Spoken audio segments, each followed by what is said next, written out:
यहाँ भी भगवान की बंसी बज रही है, भगवान की कृपा बरस रही है, जिस कृपा का सब लोग आला लाभ ले रहे हैं। लेकिन प्यारी, जब ये कथा कल विश्राम हो जाएगी, आपको परसों से ऐसा लगेगा पता नहीं हमारा क्या लुट गया।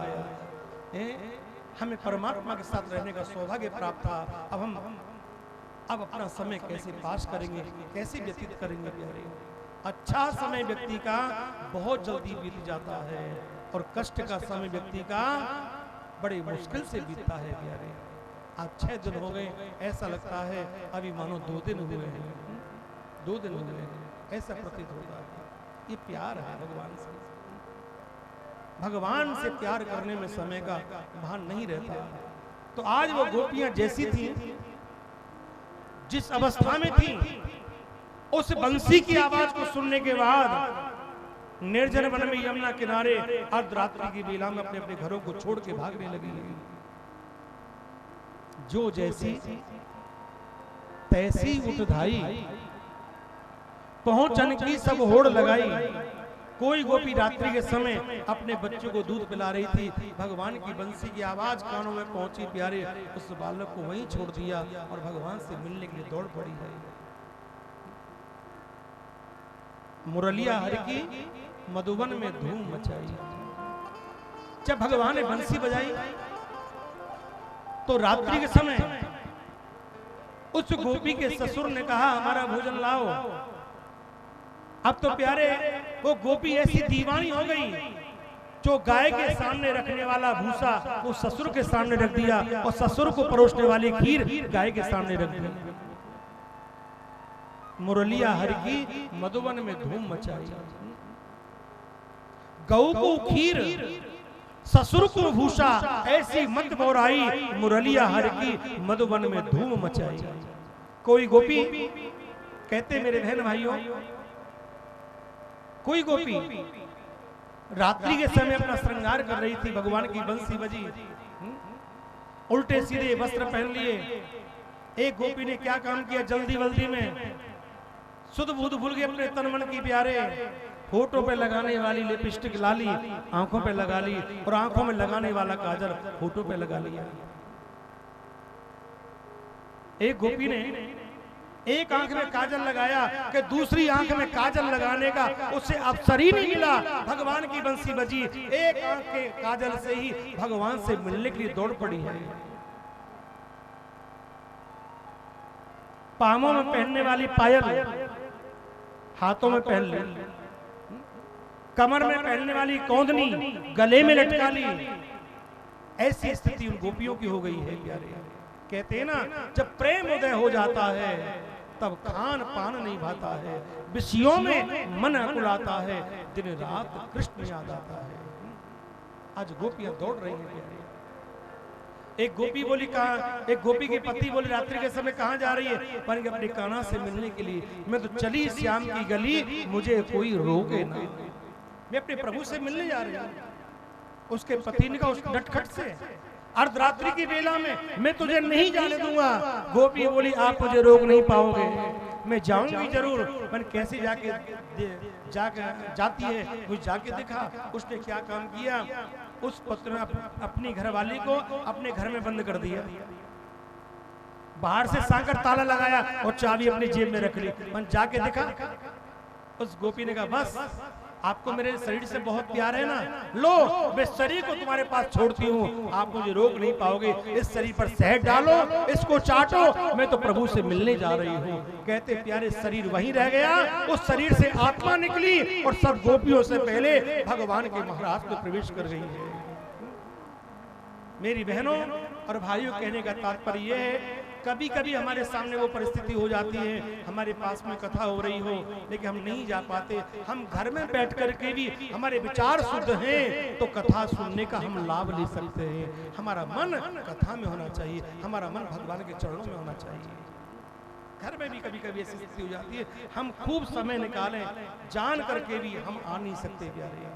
देखिए, विचार शुद्ध है, तुम घर में भी कथा का चिंतन करोगे तो कथा सुनने का फल आपको घर भी प्राप्त हो जाएगा, इसमें तनक संदेह नहीं है। ये शुद्ध भाव की पहचान है, शुद्ध विचारों की पहचान है। इधर भगवान शंकर विचार करते हैं, मेरे प्रभु वृंदावन में महाराज करने वाले हैं और मैं प्रभु के महाराज के दर्शन करना चाहता हूं। तो आपको पता है पार्वती मैया से क्या कहा है भोले बाबा ने, मुझे तुम गोपी बना दो। गोपी किसे कहते हैं? गोवी है, इंद्रिय, रसम पिबती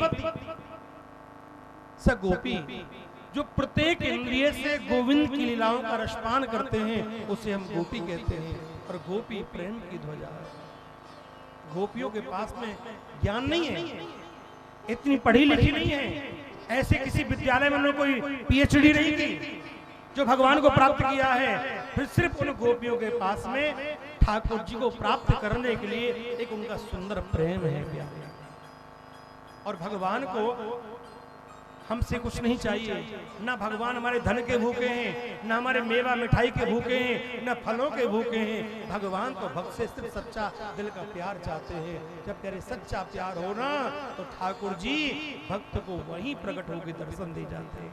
सबसे ऊंची प्रेम सगाई, इसीलिए कहा गया है सबसे ऊंची प्रेम सगाई।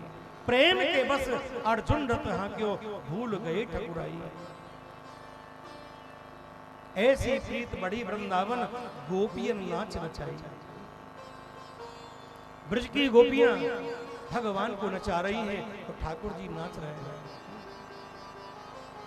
जगत नाचे मेरी माया में, गोपी पकड़ नचा में मोय। और लक्ष्मी पतहु पूजा ब्रज में, माखन चोर बता में मोय। तो शंकर भगवान का गोपी, हे पार्वती आप मुझे गोपी बना दो। तो मैया बोली महाराज गोपी बनाना मैं नहीं जानती, अगर गोपी बनना है तो आपको ब्रज में जाना होगा, राधा रानी की भक्ति करनी पड़ेगी, तब आपके चित्त में गोपी भाव प्रकट होगा, तब तो महाराज में प्रवेश कर पाओगे। जब तक राधा रानी कृपा ना करे तब तक कोई महाराज का आनंद प्राप्त नहीं कर सकता प्यारे। इसलिए कहा है एक दिना भोले भंडारी, राधे राधे। वो बन की सुंदर नारी वृंदावन आ गए हैं, रास में आ गए। एक दिन वो भोले भंडारी बन की सुंदर नारी वृंदावन आ गए हैं, वृंदावन आ गए हैं। पार्वती जी मना के हारी, ना माने त्रिपुरारी, वृंदावन आ गए हैं, रास में आ गए हैं।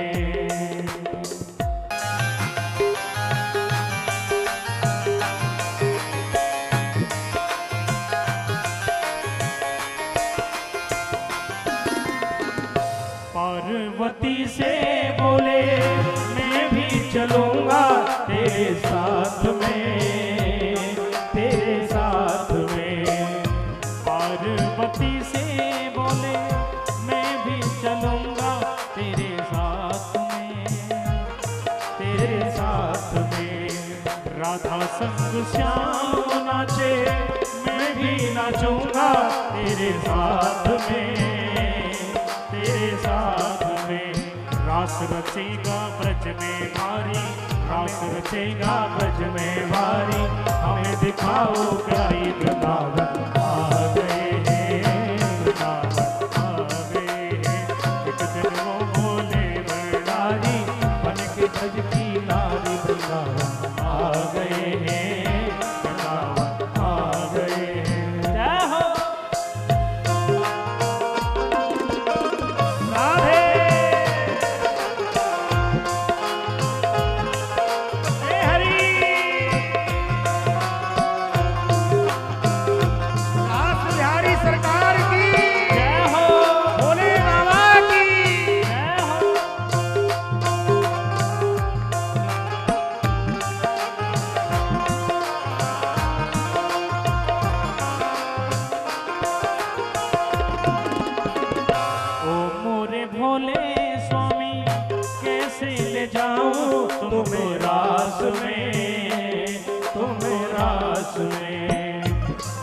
मेरे भोले स्वामी कैसे ले जाऊं तुमको रास में, तुमको रास में।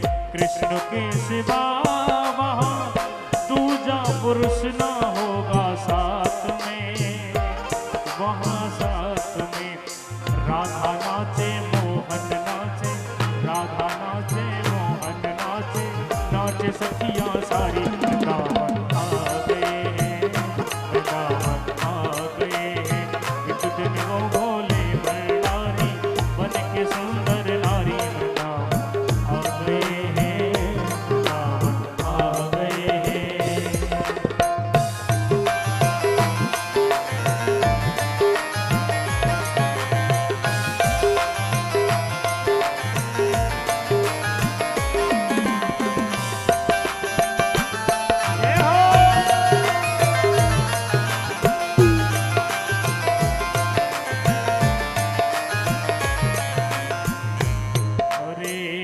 ऐसा बना दो मुझे कोई न जाने इस राज को, इस राज को।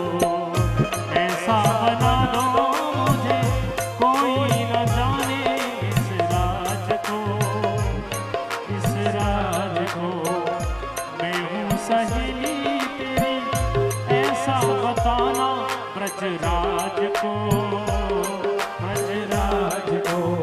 बांध के चूड़ा पहन के साड़ी, बांध के चूड़ा पहन के साड़ी, चाल चले मत वाली। वृंदावन आ गए हैं, वृंदावन आ गए हैं। एक दिन वो भोले भंडारी बन के सुंदर नारी। वृंदावन आ गए हैं, वृंदावन आ गए हैं। पार्वती जी मना के हारी, पार्वती जी मना के हारी, रामा ने त्रिपुरारी। वृंदावन आ गए हैं, वृंदावन आ गए हैं। ओ एक दिन वो भोले भंडारी बन के सुंदर नारी। वृंदावन आ गए हैं, वृंदावन आ गए हैं। वृंदावन आ गए हैं, वृंदावन आ गए हैं। वृंदावन आ गए हैं, वृंदावन आ गए हैं। एक दिन वो भोले भंडारी, एक दिन वो भोले भंडारी बन के सुंदर नारी। वृंदावन आ गए हैं, वृंदावन आ गए हैं। रास में आ गए हैं, रास में आ गए हैं। रास में आ गए हैं, रास में आ गए हैं।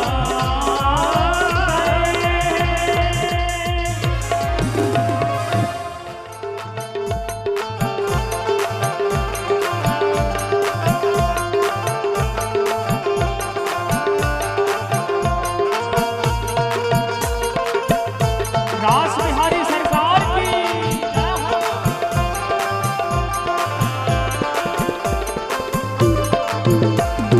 चंदा नाचे सूरज नाचे, नाचे तारा गण। चंदा नाचे सूरज नाचे नाचे तारा गण। चंदा नाचे सूरज नाचे, नाचे तारा गण। चंदा नाचे सूरज नाचे नाचे तारा गण। ओ मन मेरा बन गयो सखीरी पावन वृंदावन। हर मन मेरो बन गयो सखीरी पावन वृंदावन। दास रचो है, दास रचो है, यमुना किनारे कान्हा दास रचो है। दास रचो है, दास रचो है, यमुना किनारे कान्हा दास रचो है।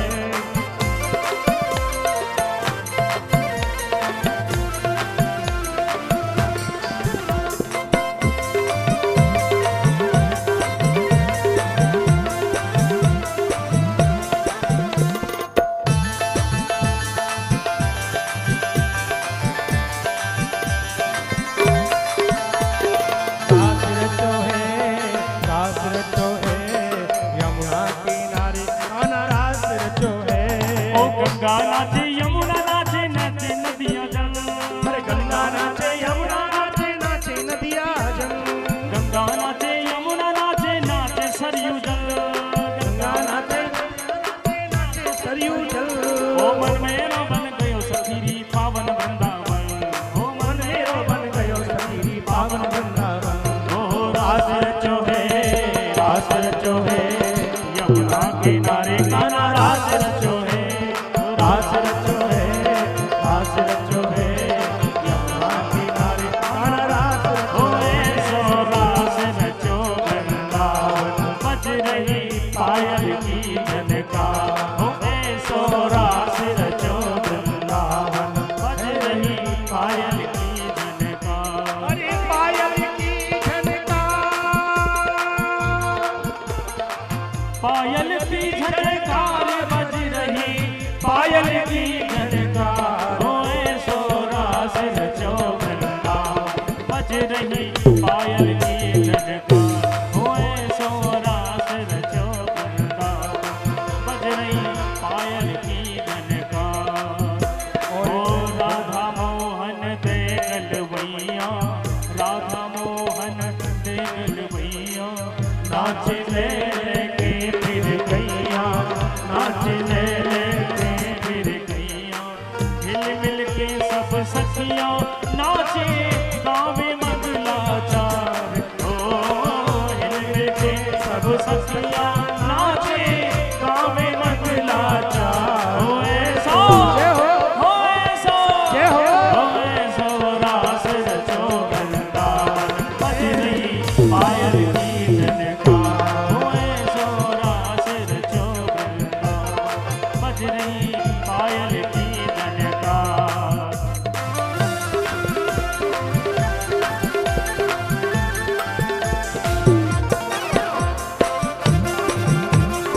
हे हरि,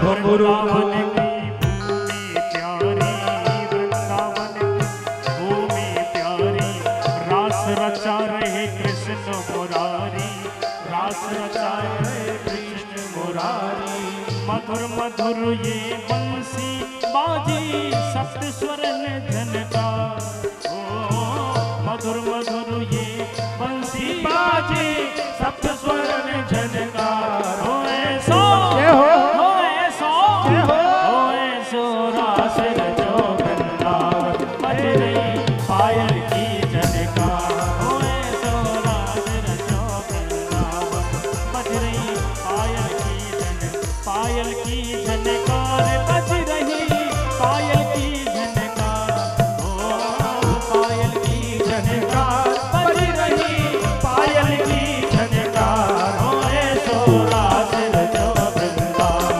बज रही पायल की झनकार, होए सो रास रचो वृंदावन बज रही पायल की झनकार। जय हो।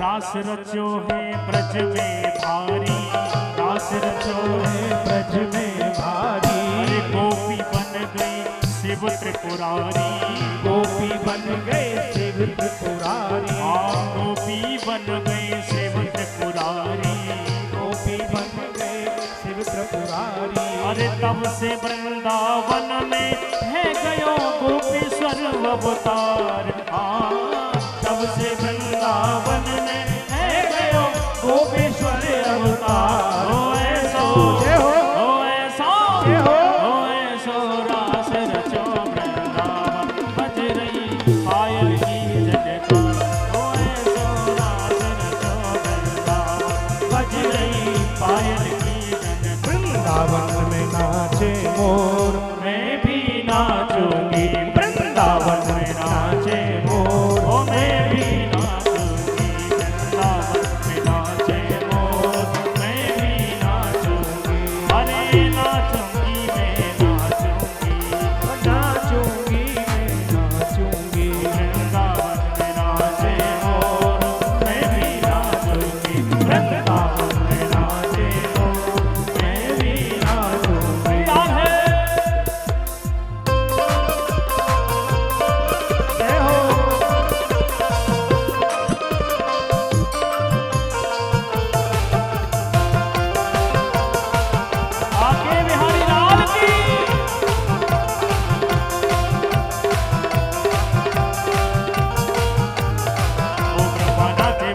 नाचे शंकर झूम झूम के नाचे ब्रह्मा नाचे शंकर नाचे ओ ब्रह्मा नाचे विष्णु नाचे शंकर झूम झूम के नाचे ब्रह्मा नाचे विष्णु नाचे शंकर झूम झूम के ओ नाचे नाचे रे नाचे नाचे नाचे रे नाचे ओ नाचे नाचे रे नाचे नाचे नाचे रे नाचे ओ मेरे मन में उठत हिलोर मैं भी नाचूंगी वृंदावन में नाचे मोर मैं भी नाचूंगी वृंदावन में नाचे मोर मैं भी नाचूंगी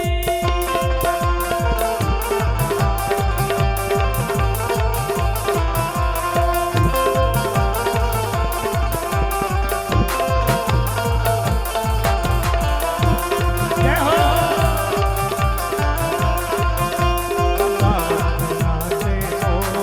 मैं भी नाचूंगी वृंदावन में नाचे मोर मैं भी नाचूं ओ गैया नाचे ग्वाले झूम झूम के नाचे गैया नाचे गोपी नाचे ग्वाले झूम झूम के ओ नाचे नाचे रे नाचे नाचे नाचे रे ओ नाचे नाचे रे नाचे नाचे नाचे रे ओ मेरे मन में उठत हिलोर मैं भी नाचूंगी वृंदावन में नाचे मोर मैं भी नाचूंगी वृंदावन में नाचे मोर मैं भी नाचूंगी वृंदावन में नाचे मोर मैं भी नाचूंगी वृंदावन में नाचे मोर मैं भी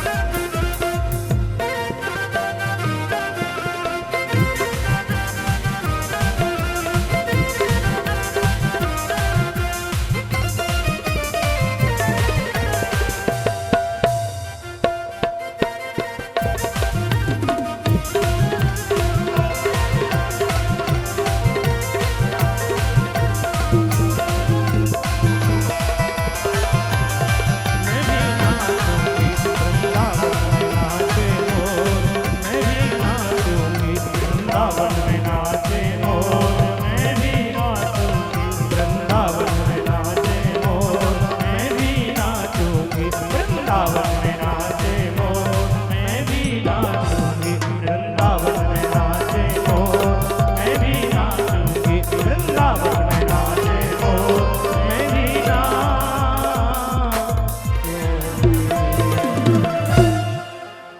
जय जय श्री राधे। लेकिन आपके आने का मकसद क्या है, प्रयोजन क्या है, भाव क्या है? कहते प्यारे पहले भगवान अपनी लीला फैलाता है, ऐसी कृपा बरसाता है, इतना प्रेम ठाकुर जी कथा में मिलता है भक्तों को प्यारे, और उस प्रेम में भक्त जब पागल हो जाते हैं और जब भक्त भगवान के पास जाते हैं उनसे मिलने के लिए, धाम में बसने के लिए, तो ठाकुर जी कठिन परीक्षा लेता है। और अगर ये भाव लेके यहाँ पर आई है तो इनका आना सार्थक है, और वासना लेके आई है तो यहाँ आना इनका निरर्थक है प्यारे, निरर्थक है।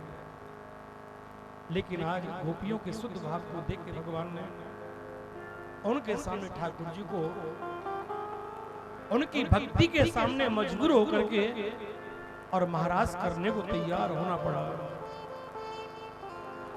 जितनी गोपियां थी उस समय, पहले अकेले कृष्ण थे प्यारे, जितनी गोपियां थी उतने ही भगवान ने अपने रूप प्रकट कर लिए, उतने रूप प्रकट कर लिए, और हर गोपी के साथ गलवैयां डालते हुए, बंसी बजाते हुए और महाराज का उनको सुख प्रदान कर रहे हैं, सुख प्रदान कर रहे हैं। यहाँ पर भगवान ने कामदेव को परास्त किया था। कामदेव को अहंकार था, आज मैं कृष्ण को हराऊंगा, लेकिन भगवान ने कामदेव को यहाँ पर हराया। और उसके बाद मेरे ठाकुर जी कहते राधा रानी को लेकर के उन गोपियों के बीच से अंतर ध्यान हो गए। अब गोपियां अपने प्रभु को अपने पास ना पाकर के रोने लगी और बन बन भटकने लगी कि हमारे श्याम सुंदर हमें छोड़ के कहां चले गए, हम उनके बिना कैसे रह पाएंगे, नहीं जी पाएंगे।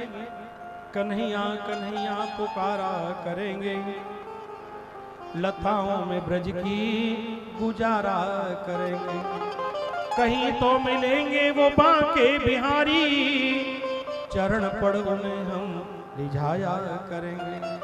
उन्हें प्रेम डोरी से हम बांध लेंगे तो फिर कैसे वो भाग पाया करेंगे। उन्होंने नचाए थे ब्रह्मांड सारे मगर उनको अब हम नचाया करेंगे। राधा रानी को लेकर भगवान अंतर ध्यान हुए और 6 महीने की रात्रि हो गई जब भगवान ने महाराज किया था। राम जी के जन्म के समय 1 महीने का दिन निकला, 1 महीने तक रात्रि नहीं आई और भगवान ने जब महाराज किया था तो 6 महीने तक तो प्यारे दिन ही नहीं निकला, 6 महीने की रात्रि हो गई थी। संसारी सोते रहे और भक्त लोग उस महाराज का आनंद प्राप्त करते रहे, आनंद प्राप्त करते रहे। और आप जानते प्यारे, जो सोवत है सो खोवत है, जो जागत है सो पावत है। उठ जाग मुसाफिर भोर भई, अब रैन कहां जो सोवत है। बहुत देर सोया।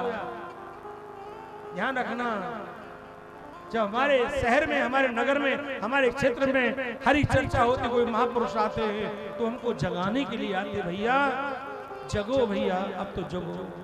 बहुत दिन सोए।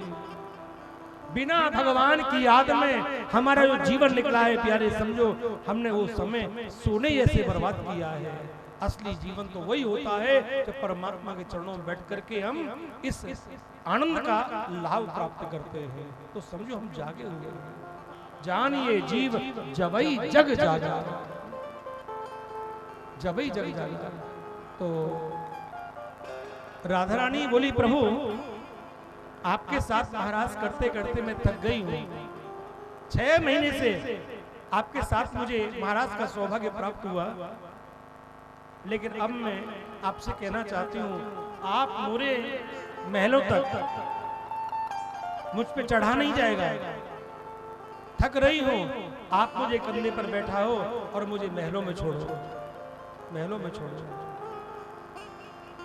भगवान ने कहा, आओ राधे, मैं आपको महलों में छोड़ता हूं। जैसे भगवान झुके, राधा रानी उनके कंधे पर बैठना चाह रही थी कि भगवान उनके सामने से भी अंतर ध्यान हो गए। उधर गोपियां परेशान हैं। राधा रानी को परेशान देखा कि श्याम सुंदर हमें छोड़ के चले गए। राधा रानी का मुझे मान हुआ, गोपियों ने कहा मुझे अभिमान हुआ।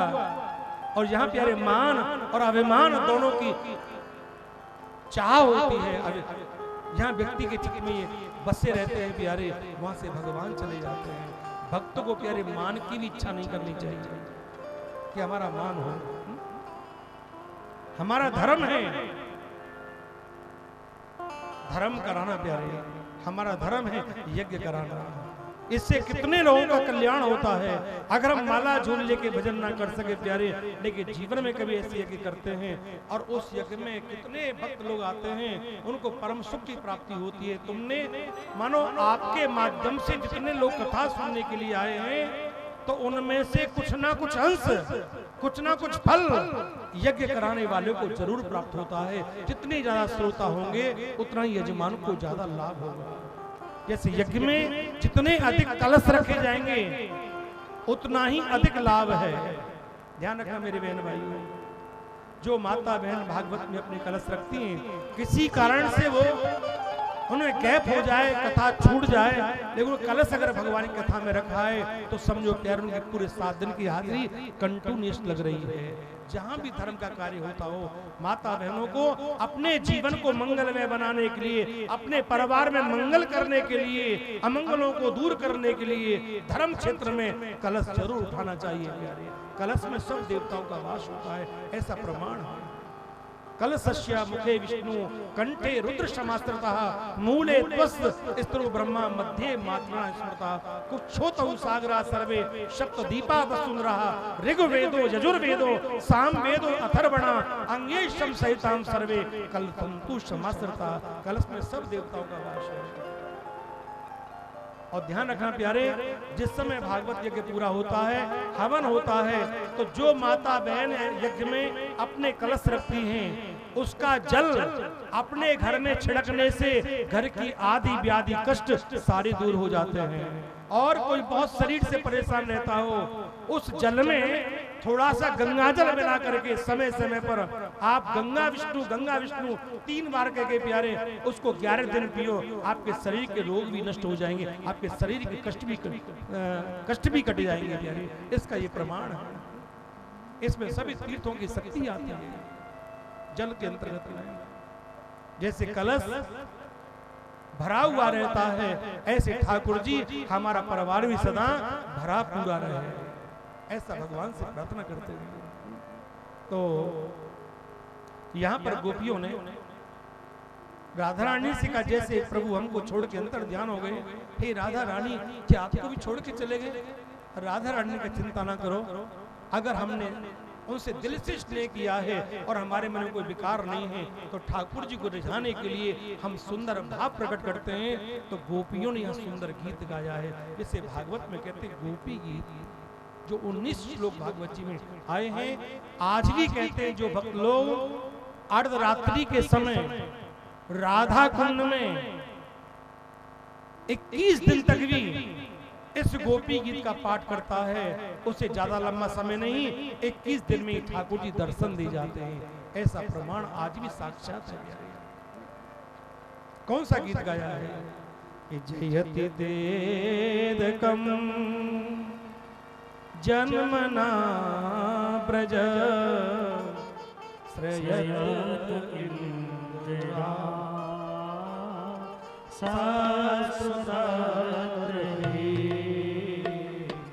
तयत त्रेषता दीक्षुता बका त्वयीदृता सवा स्वामी चिन्मते सरदुदासये साधु जात सा सरसिजोधरा श्रीमुषात्रिसा सूरधनाथ ते असुल्कदासिका भरतनेत्रतो नेकिंबदा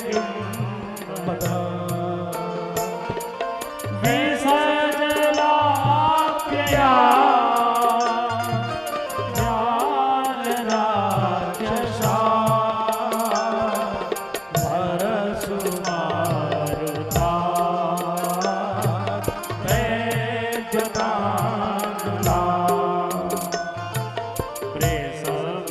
प्रेसभयात्मजा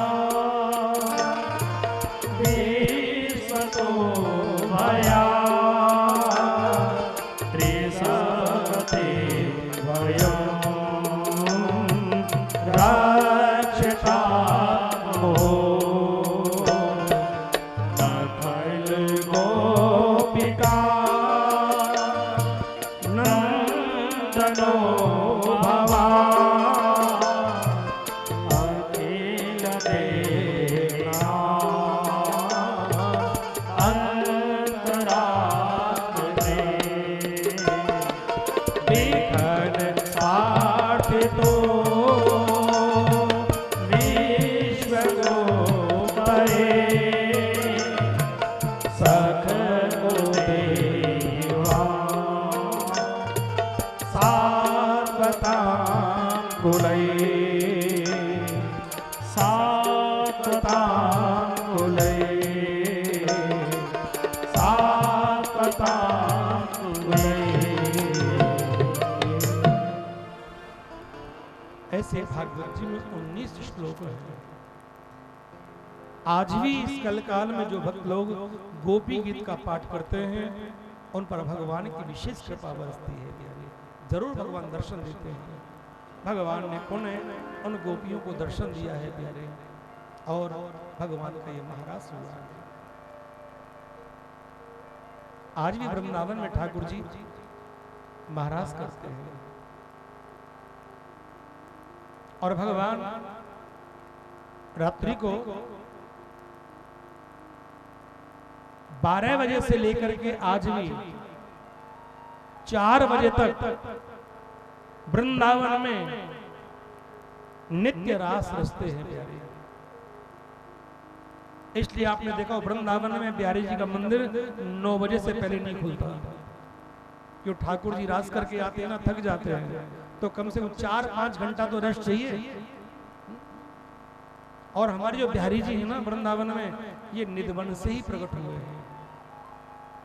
स्वामी हरदास जी ने इनको प्रकट किया है प्यारे। और बिहारी जी जो है ना,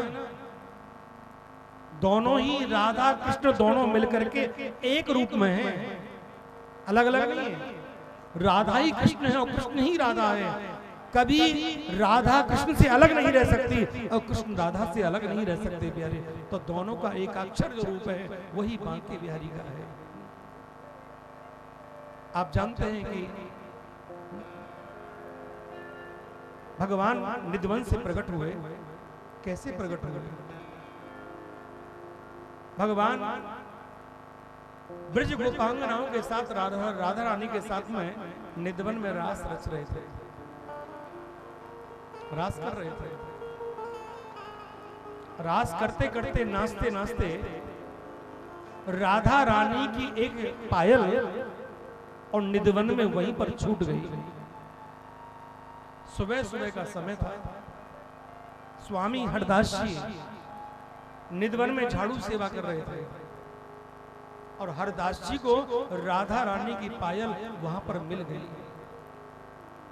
उस पायल को स्वामी हरदास जी ने अपनी पगड़ी में बांध लिया। राधा रानी मंदिर में पहुंची, देखा उनका एक पायल नहीं है, पायल नहीं है। तो भगवान ने गोपी से कहा, जाओ राधा रानी की पायल निधवन में गिर गई है, आप उसको ढूंढ के लाओ। गोपी आई तो बाबा झाड़ू लगा रहे थे, हरदास जी झाड़ू लगा रहे थे। तो पूछा, बाबा आपको एक यहाँ पर पायल मिली है? मन किसकी पायल है? मन वो पायल राधा रानी की है। नाचते नाचते उनके पाम से वो पायल खुल गई और वो यहाँ पर गिर गई। अगर आपको मिली हो बाबा तो पायल हमें लौटा दो। उनका पायल तो मेरे पास में है, देखो ये पायल। मैंने कहा यही पायल तो है राधा रानी की। अब तो हरदास जी ने कहा, जिनकी पायल है जब तक खुद लेने के लिए वो नहीं आएंगी तब तक ये पायल मैं तुम्हें नहीं लौटाऊंगा। हरदास जी ने कहा, जिनकी पायल है जब तक वो खुद लेने के लिए नहीं आएंगी मैं तब तक पायल नहीं लौटाऊंगा। तो राधा रानी नन्ही सी बालिका के रूप में बाबा के पास आई और बोली, बाबा हमारी पायल दे दो। मैंने पायल ऐसे नहीं दूंगा। आप यहाँ रात को क्या करने आई थी? मैंने कि हम कान्हा के साथ महाराज करने के लिए आए थे। मैंने कि जब तक वो नटखट नहीं आएगा ना, कन्हैया नहीं आएगा, तुम्हारी पायल में तुम्हें नहीं लौटाऊंगा। अब कन्हैया को बुला लिया। अब तो कहा, अगर तुमको पायल चाहिए ना तो तुम दोनों को मेरी गोदी में बैठना पड़ेगा। हरदास जी ने कहा कि तुम दोनों को मेरी गोदी में बैठना पड़ेगा। तो राधा रानी और कृष्ण भगवान दोनों ही स्वामी हरदास जी गोदी में बैठ गए। आज हरदास जी की कहते ना प्यारे,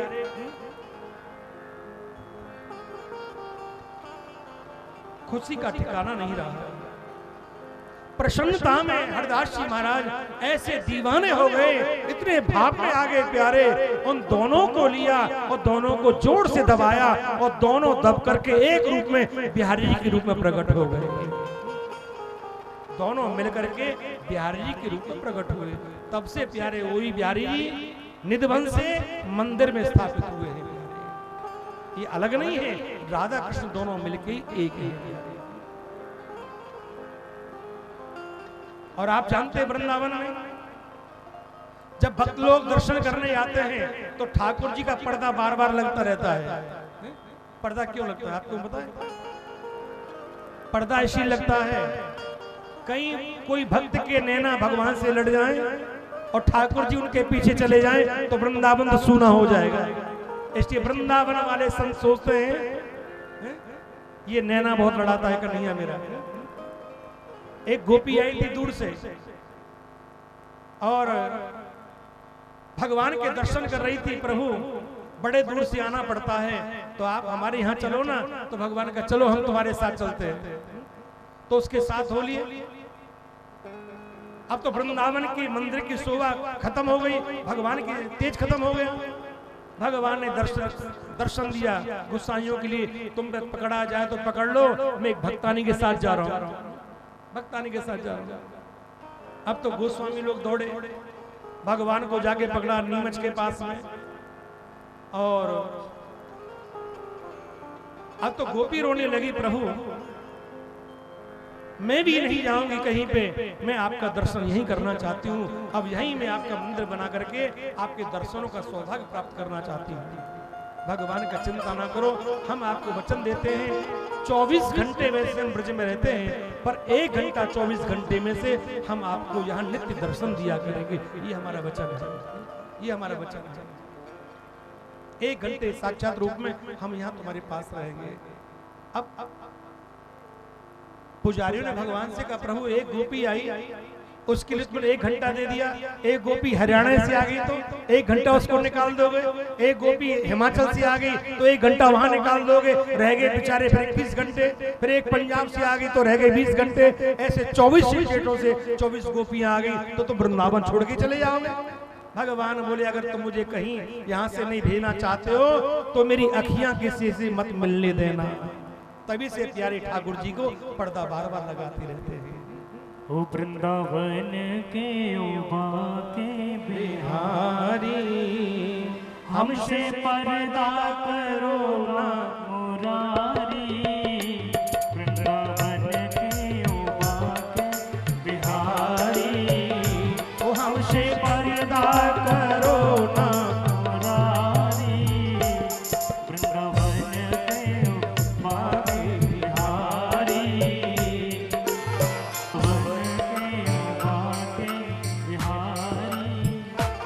हम तुम्हारे पराए नहीं हैं, गैर के दर पे आए नहीं हैं। हम तुम्हारे पराए नहीं हैं, गैर के दर पे आए नहीं हैं।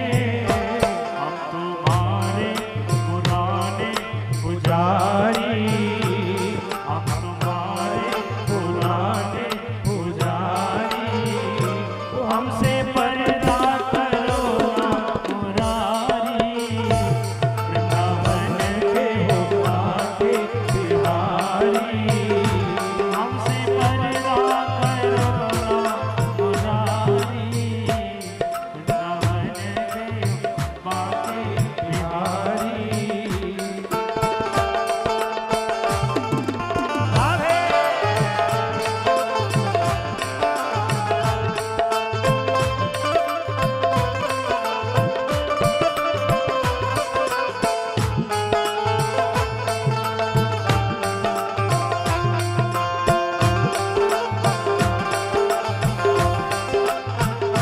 हमसे पर्दा करो ना मुरारी। हरिदास के राज दुलारे, नंद यशोदा की आंखों के तारे। हरिदास के राज दुलारे, नंद यशोदा की आंखों के तारे। राधा जू के सांवरे गिरधारी, राधा जू के सांवरे गिरधारी। ओ हमसे पर्दा करो ना मुरारी। वृंदावन के उबा के बिहारी, ओ हमसे पर्दा करो ना मुरारी। वृंदावन के उबा के बिहार।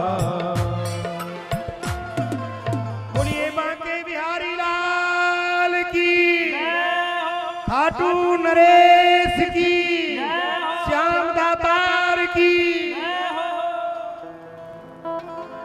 सुखदेव मुनि कहते हैं, राजा परीक्षित,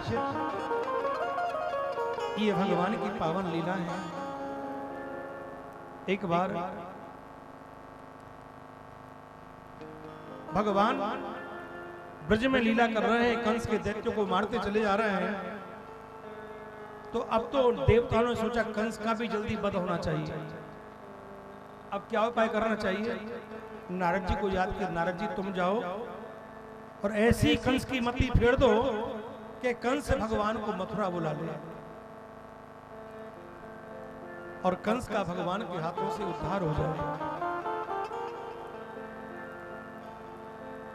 नारद जी कंस के यहां पर पहुंचे। कंस के गुरु भी है नारद जी। अब नारद जी ने सोचा परमात्मा का आगमन हुआ है और जिसमें शिष्य का भला हो वो गुरु को जरूर करना चाहिए। अब समय आ गया है, कंस के पापों का घड़ा भर गया है, इसका कल्याण भगवान के हाथों से हमें करना चाहिए।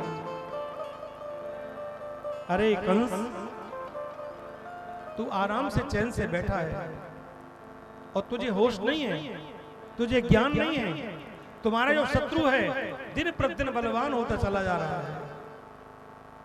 कंस ने कहा महाराज मैं तुम्हें क्या बताऊं, मैंने उसको मारने के लिए अनेकों प्रयत्न किए, अपने बड़े बड़े राक्षस योद्धाओं को भेजा, लेकिन जाते मारने के लिए हैं, पर उल्टा मुझे दुखद घटना मिलती है, गए मारने पर वो खुद मर गए। अब मैं क्या करूं, कुछ उपाय बताओ। उपाय एक ही है, तुम धनुष यज्ञ का मल्ल युद्ध करो, मल्ल युद्ध। और मल्ल युद्ध में कृष्ण बलराम को बुलाओ और कृष्ण बलराम ये सुनेंगे कि मामा के यहाँ पर मल्ल युद्ध हो रहा है तो आपके मथुरापुरी में आ जाएंगे, और यहाँ आ जाएं तो आते ही अपना कार्य पूर्ण कर लेना और उनको यहाँ पर समाप्त कर देना। कंस ने कहा यहाँ कैसे आएंगे वो? और आने का कारण मैं आपको बताता हूँ कि तुम्हारी मथुरा के अंतर्गत में कृष्ण के सगे चाचा जिनका नाम अक्रूर है वो आपके यहाँ पर नौकरी करते हैं। ये बहका करके कृष्ण बलराम को यहाँ पर ले आएंगे और इनके साथ वो आ भी जाएंगे। अब तो कंस ने कहा महाराज आपने बहुत सुंदर मुझे उपाय बताया। नारद जी वहां से चले गए, अक्रूर को बुलाया है।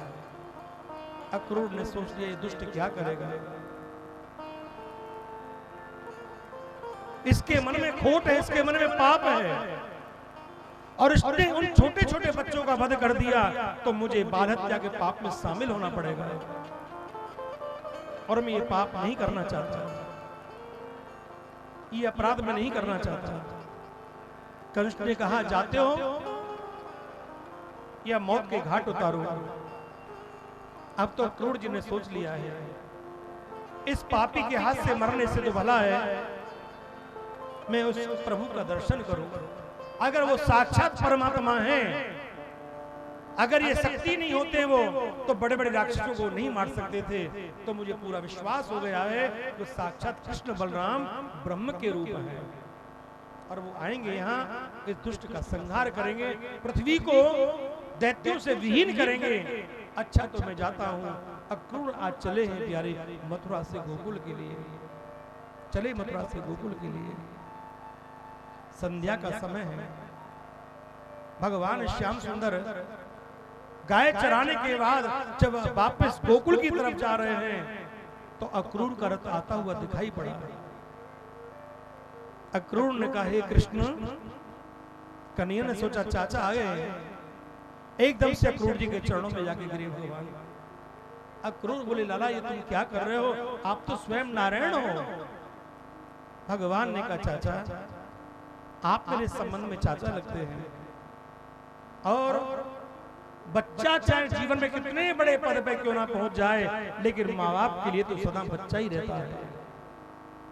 और ये कहा गया है जो बालक अपने बड़ों का आदर करते हैं, सम्मान करते हैं, माता पिता का पूर्वजों का इज्जत करते हैं, ऐसे बालक की चार वस्तु बढ़ जाती हैं। आयु, विद्या, यश, बल, ये चार चीज बढ़ जाती है। आपके आने का चाचा प्रयोजन उन्होंने पूरी बात बताई कि तुम्हारे मामा ने तुम्हें याद किया है, पर मुझे उनके मन में कोई खोट दिखाई दे रहा है। हे केशव अब तुम जानो, तुम्हारा काम जाने।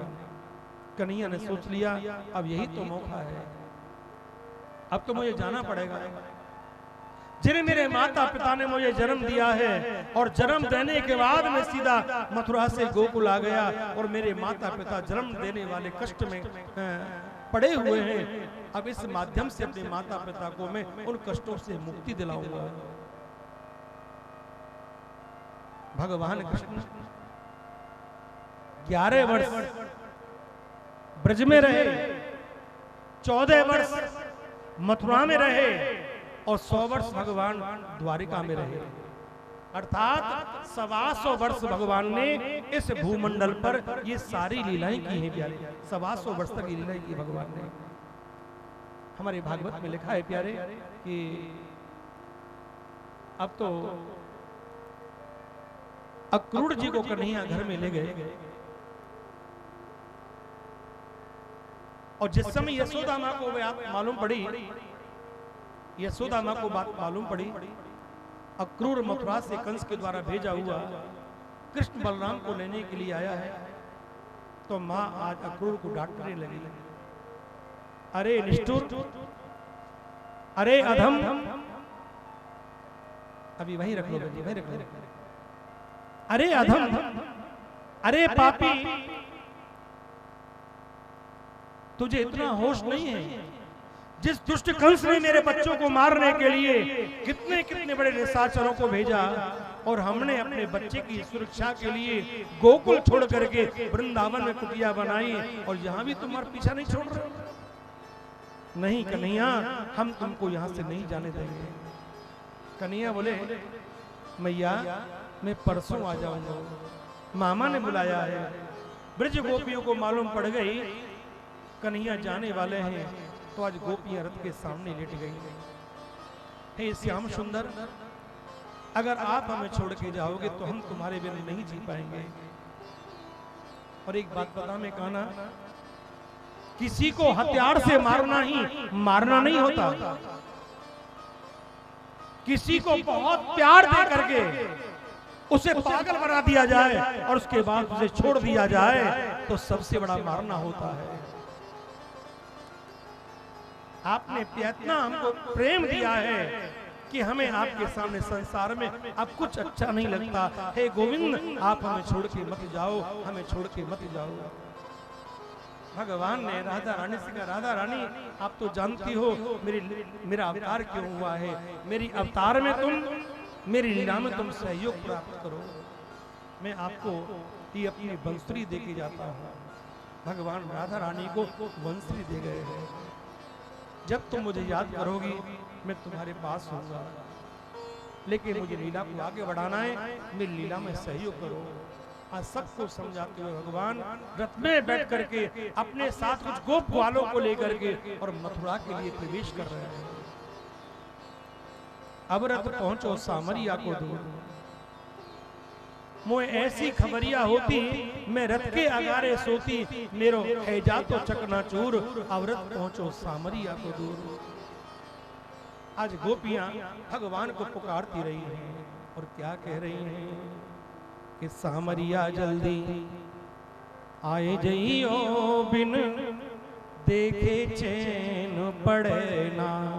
सामरिया जल्दी आए जइयो, बिन देखे चैन पड़े ना। सामरिया जल्दी आए जइयो, बिन देखे चैन पड़े ना। और रात दिन रहूं सोई सोई, काम करूं मैं तो खोई खोई।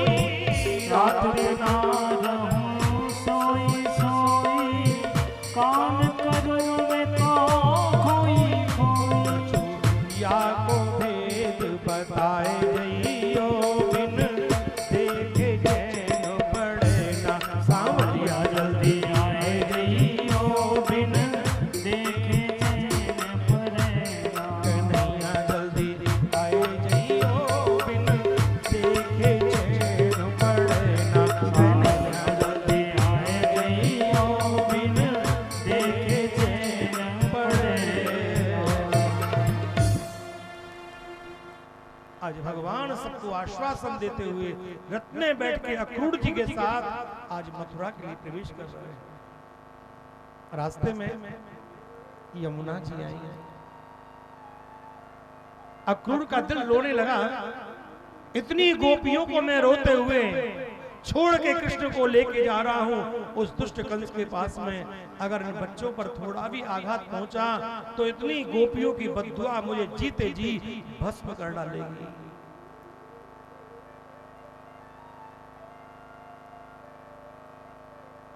किसी की प्यारे बद्दुआ मत लो। अगर हम जीवन में दुआ का काम ना कर सके तो जीवन में किसी की बद्दुआ लेने का काम भी मत करो। सुखदेव मुनि कहते हैं, राजा परीक्षित, भगवान से अक्रूर जी ने कहा, हे कान्हा, मेरा रोजाना का नियम है यमुना स्नान करता हूँ, आप रथ में जरा बैठिए, मैं अभी गोता लगा के यमुना में आता हूँ। जैसे अक्रूर जी जल में गोता लगाने के लिए उतरे, गोता लगाया तो क्या दर्शन किया है जल के भीतर, जो कन्हैया रथ में बाहर बैठे थे ना, वही जल के भीतर दिखाई दिए। ये क्या स्वप्न देख रहा हूं। ऊपर आए तो ऊपर कृष्ण, जल में भीतर कृष्ण, दाएं बाएं चारों तरफ। उन्होंने दृष्टि घुमा के देखी, उन्हें चारों तरफ कृष्ण ही कृष्ण दिखाई देने लगे। अब प्यारे अक्रूर जी का भ्रम दूर हो गया, अब पक्का सबूत हो गया कि कृष्ण कोई साधारण बालक नहीं, भगवान है। मैं आपके आने का संदेश आपके मामा को दे रहा हूं, बने जाओ चचे, आप संदेश दीजिए। उधर कंस ने अपने राज में ढिढोरा पिटवा दिया, डोरी पिटवा दी। कृष्ण बलराम दोनों मेरे शत्रु हैं, इनको जो भी मार देगा उसे मैं आधे राज्य का मालिक बना दूंगा। कंस ने डोरी पिटवा दी, बड़े बड़े पहलवानों को बुला लिया, लाखों की तादाद में लोग इकट्ठा हो गए। अब जिसका जैसा भाव है भगवान उसको उसी रूप में दिखाई दे रहे हैं। पहलवानों को पहाड़ के रूप में, भक्तों को भगवान के रूप में, प्रेमियों को प्रेमी के रूप में, जाकी रही भावना जैसी, प्रभु मूरत देखी तिन तैसी। ध्यान रखना प्यारे। अब कन्हैया मथुरा में जाने वाले हैं। सभी ब्रजवासी गोप ग्वाल बोले, कन्हैया दादा नंसार में जा रहे हैं और कम से कम रिश्तेदारी में जाओ, कहीं अच्छी जगह जाओ तो व्यक्ति को कपड़े सही पहन के जाने चाहिए। कपड़ों से व्यक्ति का व्यक्तित्व दिखाई पड़ता है कि अमुक व्यक्ति कैसे परिवार का आदमी है। इसलिए व्यक्ति को अच्छे वस्त्र पहनने चाहिए, साफ पहनने चाहिए, साफ पहनने चाहिए। हमारे वस्त्र तो लाला ऐसे हैं, वस्त्रों का कोई इंतजाम कर दिया जाए, भगवान का चिंता ना करो।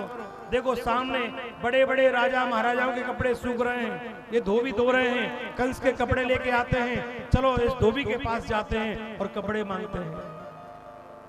कन्हैया यमुना किनारे पहुंच गए उस धोबी के पास और बोले, धोबी मामा, हमारे गोप ग्वालों को कपड़ों की आवश्यकता है और तुम्हारे पास ये बड़े बड़े सुंदर कपड़े हैं, तो क्यों ना हो ये कपड़े हमारे ग्वालों को पहना दो ना। इतना जब कहा, धोबी ने कहा, अरे कृष्ण आ गया, तो जो काम महाराज को करना है लो, उस काम को आज मैं ही करता हूं। कन्हैया बोले, मामा क्या करोगे? डंडा लेके आया। भगवान कहे, धोबिया सावधान, ये राम अवतार नहीं है जो तेरे कहने से मैंने अपनी पत्नी को परित्याग कर दिया था, अब कृष्ण अवतार है। अगर तू आगे आया ना तो फिर अच्छा नहीं होगा। एक धोबी कहां मानने वाला था, कह रहे धोबी जैसे आगे आया, भगवान ने उसके हाथ से डंडा छीड़ा और एक थप्पड़ उसके कान पर दिया, उसकी गर्दन ही प्यारे कोसों दूर जाके पड़ी, गर्दन कट गई एक थप्पड़ में। तो उसकी जितने धोबी कपड़ा धो रहे थे सब घबरा गए, आ गया पूतना को मारने वाला, भागो भागो भागो भागो, सब भाग रहे हैं प्यारे। अब तो भगवान ने कहा, भैया कपड़े छांट लो। ग्वालों ने कपड़े छांटे, कपड़े पहने। एक कपड़े राजा महाराजाओं के थे, गोप ग्वाल छोटे छोटे थे, ऐसे कपड़े थे कि झाड़ू लगाने की भी आवश्यकता नहीं है प्यारे।